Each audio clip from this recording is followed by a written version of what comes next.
Nessa segunda aula, nós vamos falar de alguns aspectos normativos importantes acerca da Constituição dos Direitos Humanos. Bom, primeiro ponto a se observar é que a internacionalização dos direitos humanos deu-se pós Segunda Guerra Mundial. A partir dali, este seria um marco em que os direitos humanos foram consolidados.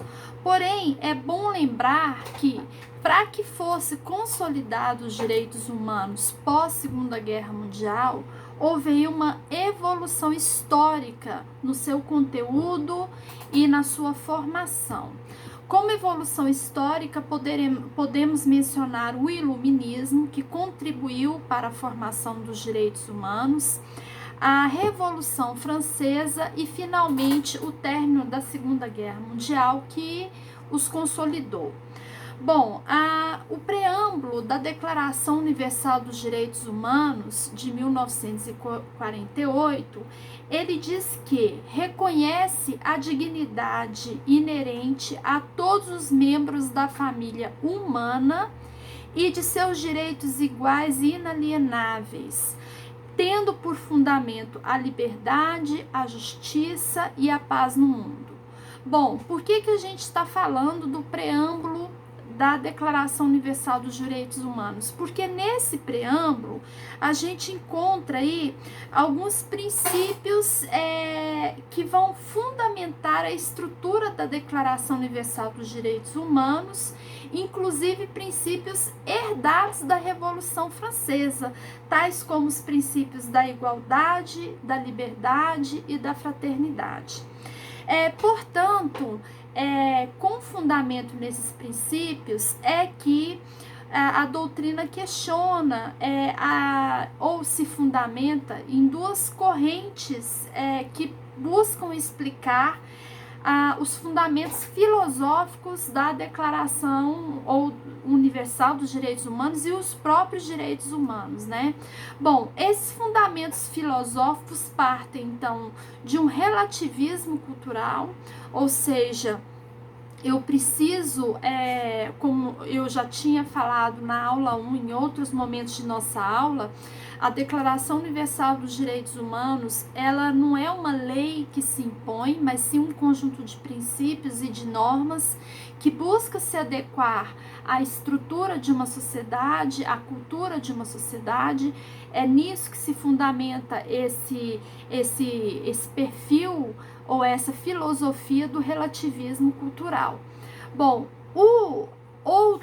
a outra corrente que é adotada, que tenta justificar ou que procura justificar a filosofia aplicada nos direitos humanos, é a corrente do universalismo, que é a mais consagrada, né, para explicar essa aplicabilidade ou essa compreensão dos direitos humanos. Segundo essa corrente do universalismo, a dignidade humana ou os direitos humanos decorrentes dessa dignidade humana é um fator, ele nasce com a pessoa humana, então ele é intrínseco ao indivíduo, por isso que ela cuida do que se chama de mínimo ético existencial, e esse mínimo ético existencial ele é irredutível. Portanto, na corrente universalista, eu olho o indivíduo como um todo, né? Para eu garantir a ele a dignidade humana, eu tenho que respeitar o mínimo ético de sua existência. Caso não tenha esse mínimo ético assegurado, eu tenho aí conflagrado uma violação de direitos humanos, ou um caso de violação de direitos humanos. Lembrando que a Declaração Universal dos Direitos Humanos de 1948, ela surge após a reunião de 50 países em São Francisco, que institui a ONU em substituição à Liga das Nações. Então, a ONU, Organização das Nações Unidas, ela vai ser criada em São Francisco, nos Estados Unidos, exatamente em 1945, e a partir dela é que pôde surgir a Carta das Nações Unidas e a seguir a Declaração Universal dos Direitos Humanos.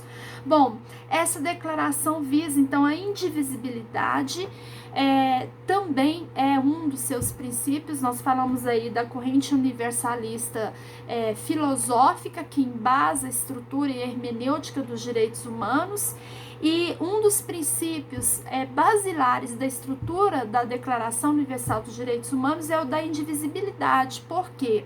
Exatamente quando da criação da ONU,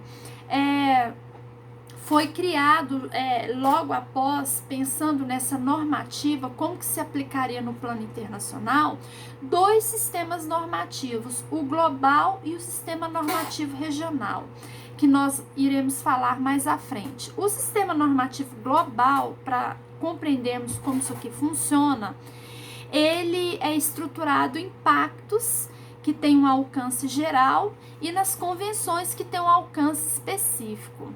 2 pactos importantes, né, que a gente deve mencionar, foram criados em 1966, são pactos da ONU, e são eles os Pactos Internacionais de Direitos Civis e Políticos e o Pacto Internacional de Direitos Econômicos, Sociais e Culturais. Bom, onde que está a indivisibilidade? É exatamente na preocupação da ONU em associar esses 2 pactos, um de natureza política e civil, com um pacto de natureza econômica, social e cultural. Então, para eu garantir, continuando esse raciocínio da filosofia universalista, para eu garantir o mínimo ético existencial de uma pessoa humana, eu tenho de lhe garantir esses direitos elencados nesses 2 pactos, civil e político, econômico, social e cultural. Faltando um desses direitos, eu tenho aí também conflagrado um caso de violação de direitos humanos. Bom, a seguir, nós temos, então, falamos aí dos princípios, né, herdados da Revolução Francesa. Bom, importante ressaltar aqui a igualdade entre os estados é um dos fatores no plano internacional que impede a existência de um órgão superior que possa criar tratados. Então, já que estamos falando de ordenamento internacional, que tem por base também os tratados, porque na aula 1 nós falamos lá do artigo 38, lembrando que falamos na aula 1, do artigo 38 da Corte Internacional de Justiça, que vai dizer que a norma no plano internacional ela é formada pelas convenções, que são tratados, também pelos costumes e pelos princípios gerais do direito. Bom, então, voltando a falar dos tratados, como não tenho o princípio da igualdade dos estados, é que impede que um estado crie tratado obrigando os demais a cumprir. Então, os tratados nada mais são do que acordo de vontades entre as nações, entre esses estados que fazem parte, sejam por criação, seja por ratificação, seja como Estado signatário, e é por isso que, em analogia, a gente compara esses tratados com os contratos que a gente conhece, a grosso modo, no Brasil. Então, ele vale entre as partes e o princípio que vai fundamentar esses tratados é o da Pax Sunt Servanda, repetindo, segundo o qual o contrato é lei entre as partes.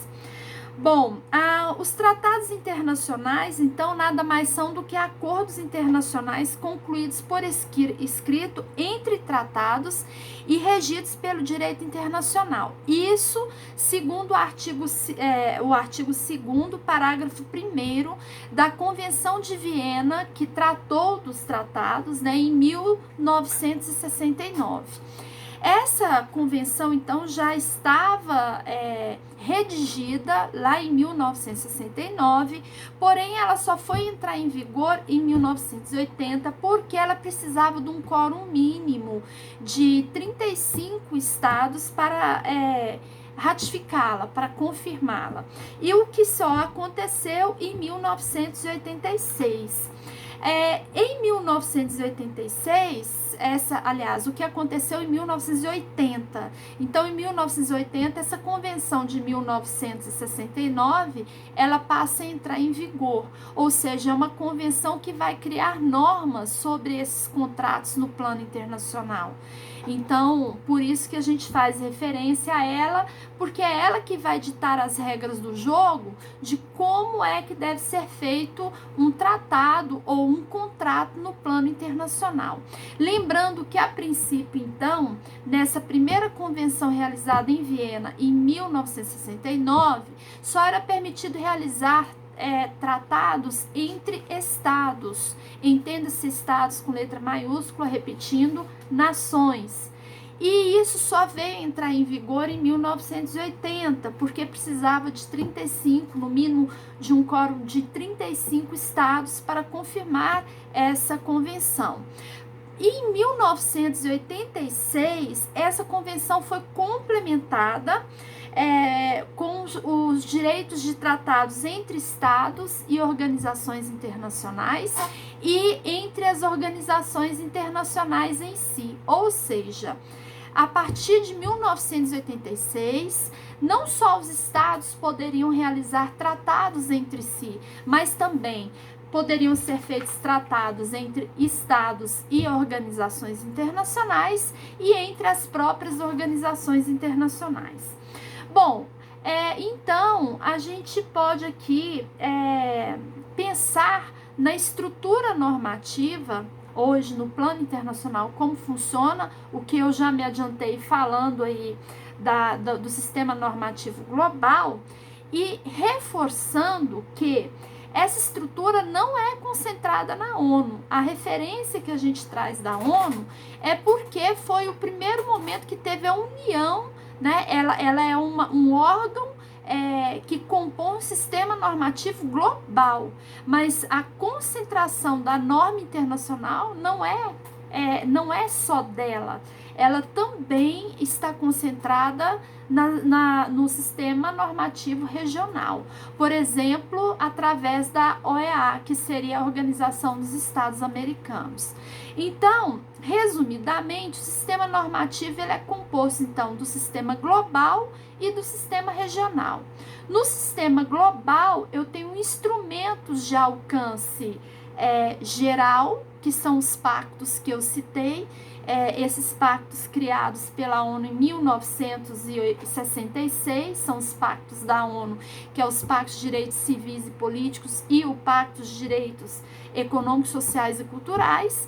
Por que eles têm um alcance geral? Porque eles não tratam de um tema específico e não alcançam pessoas específicas. Então, eles são gerais e abstratos. Ao contrário dos instrumentos de alcance específico ou especial, cujo nome, em referência a eles, é de convenção.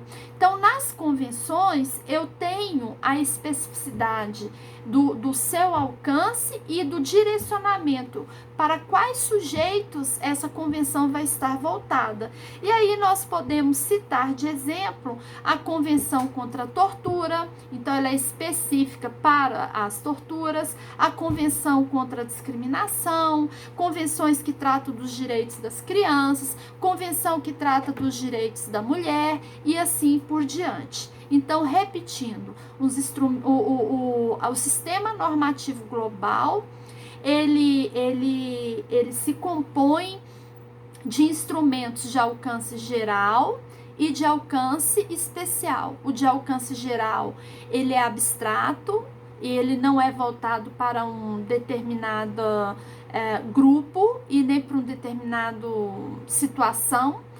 Agora, os instrumentos de alcance específico, como o próprio nome já sugere, eles têm uma destinação específica: tortura, discriminação, proteção à mulher, proteção ao adolescente e assim por diante.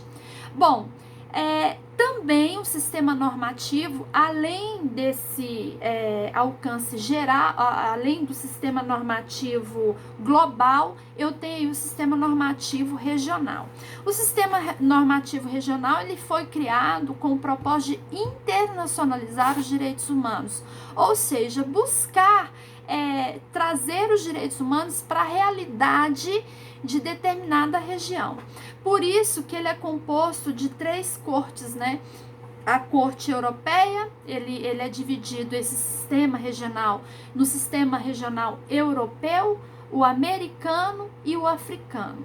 Bom, aí como exemplo de um órgão aí que compõe o sistema normativo regional seria a OEA, que é a Organização dos Estados Americanos.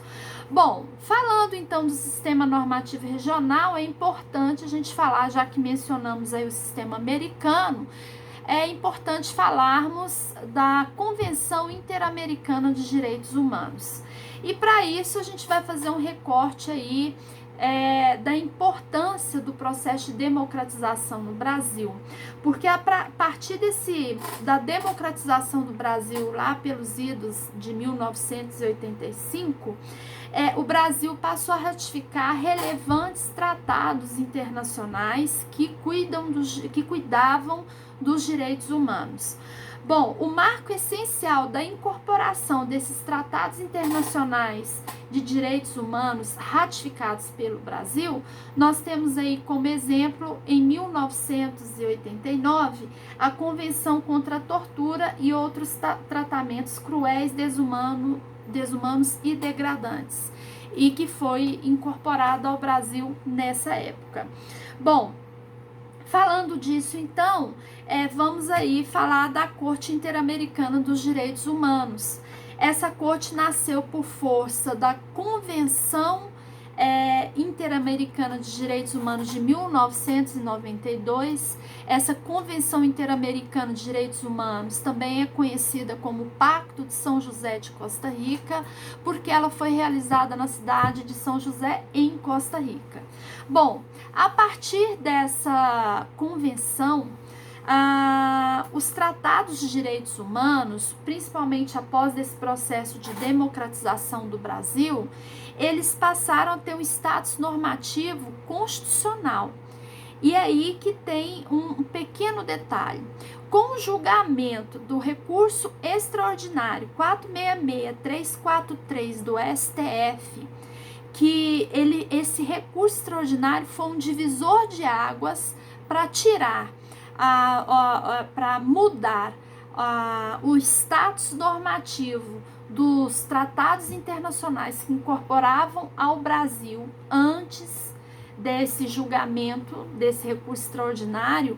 Eles tinham força de norma infraconstitucional, porém supralegal. Após o julgamento desse recurso especial, nós tivemos aí, por força da súmula vinculante número 25 do STF, uma mudança nessa compreensão desse status normativo. Por força da emenda constitucional 45 de 2004, todos os tratados de direitos humanos que são ratificados pelo Brasil, ou seja, do qual o Brasil faz parte, aprovados nos 2 turnos das casas do Congresso Nacional por 3/5 dos seus membros, eles incorporam a norma brasileira como emenda à Constituição. Então, eles têm força de norma constitucional. Então, repetindo, antes dessa emenda constitucional 45 de 2004, os tratados de direitos humanos, como a gente mencionou, de 1989, que foi a Convenção sobre a Tortura e outros tratamentos cruéis, desumanos e degradantes, quando o Brasil os ratificava, eles incorporavam ao direito brasileiro como norma infraconstitucional, ou seja, abaixo da Constituição, porém supralegal, ou seja, acima da norma ordinária, vamos imaginar assim. Bom, Porém, após a emenda constitucional de 45, número 45 de 2004, eles passaram a ter status normativo constitucional, ou seja, força de emenda constitucional, desde que e se o Brasil fizesse parte, fossem ratificados pelos 2 turnos das casas do Congresso Nacional, por 3/5 dos seus membros, reforçando isso. Portanto, nós temos aqui uma situação. O próprio Pacto de São José de Costa Rica, ele é antes dessa emenda constitucional 45. Portanto, o próprio pacto, o pacto em si, ele é inferior à Constituição Federal, porque ele não tem o status de norma constitucional. O status dele é exatamente de norma infraconstitucional e supralegal. É o que dita aí, ele é uma norma aditiva por força dessa súmula vinculante número 25 do STF. Bom, que recurso especial é esse? Qual foi o instrumento, o objeto desse recurso especial mencionado?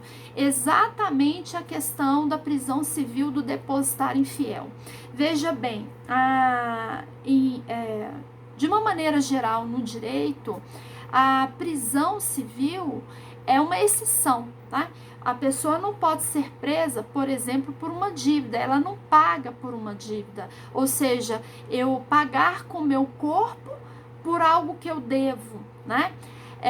Essa foi a discussão que chegou na Corte Interamericana de Direitos Humanos, né, que consagrou a Corte Interamericana de Direitos Humanos, porque se entendeu que era uma violação de direitos humanos. O único caso que continuou no Brasil, até por uma questão de relativização dos direitos humanos, foi a prisão civil do alimentante. Aquele caso comum, corriqueiro, do pai que não paga pensão alimentícia para o filho. Por que a gente fala de relativização do princípio da dignidade da pessoa humana? Porque você teria aí um conflito entre a dignidade da criança, que precisa sobreviver, e a sua subsistência, e do pai. Então, colocando os dois aí numa balança, prevalece os direitos da criança, por isso que justifica ainda a prisão civil do alimentante. Mas a prisão civil do depositário infiel não é mais autorizada, por entender que violaria os direitos humanos, haja vista que a pessoa estaria pagando uma dívida com o próprio corpo, ou seja, sendo presa por isso. Bom, e aqui nós falamos então dessa emenda constitucional de 2004, que veio exatamente após esse julgamento desse recurso especial. Então, lembrando que o Brasil adota um sistema misto, né, para aplicar aí os tratados internacionais. O regime jurídico para tratar de direitos humanos, ele vai ter o recorte aí com essa emenda constitucional de 2004. Se forem tratados em que o Brasil ratificou anteriores dessa emenda 45 de 2004, o status normativo desse tratado é de norma infraconstitucional, mas supralegal. Se posterior essa emenda constitucional 45, ele é uma norma constitucional com força de emenda à Constituição. Bom, os demais tratados têm um regime jurídico diferente, por força do artigo 102, inciso 3, a linha B. Eles são todos os demais tratados, ou seja, que não cuidam de matéria de direitos humanos e que forem ratificados pelo Brasil, são normas infraconstitucionais, tá?